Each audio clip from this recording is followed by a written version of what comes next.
ಬಡ್ತಿ ಮುಖ್ಯ ಶಿಕ್ಷಕ ಶಿವಣ್ಣರವರಿಗೆ ನಿವೃತ್ತ ಮುಖ್ಯ ಶಿಕ್ಷಕ IVK ರವರಿಂದ ಸನ್ಮಾನ.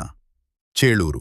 ನೂತನ ತಾಲ್ಲೂಕು ಚೇಳೂರಿನ GMHPSKPS ಶಾಲೆಗೆ ಇತ್ತೀಚೆಗೆ ನಡೆದ ಸಹ ಶಿಕ್ಷಕರಿಂದ ಬಡ್ತಿ ಶಿಕ್ಷಕರ ಕೌನ್ಸಿಲಿಂಗ್ನಲ್ಲಿ ಸ್ಥಳ ಆಯ್ಕೆ ಮಾಡಿಕೊಂಡಿದ್ದು ಶಿಕ್ಷಕ ಶಿವಣ್ಣರವರು ಕರ್ತವ್ಯಕ್ಕೆ ಹಾಜರಾದ ದಿನ ನಿವೃತ್ತ ಮುಖ್ಯ ಶಿಕ್ಷಕ IV ಕೃಷ್ಣಾರೆಡ್ಡಿ ಹಾಗೂ ಅವರ ಧರ್ಮಪತ್ನಿ ಎನ್ ಸರಸ್ವತಮ್ಮನವರು ಶಿವಣ್ಣರವರಿಗೆ ಆತ್ಮೀಯವಾಗಿ ಸನ್ಮಾನಿಸಿ ಗೌರವಿಸಿ ಶುಭ ಹಾರೈಸಿದರು.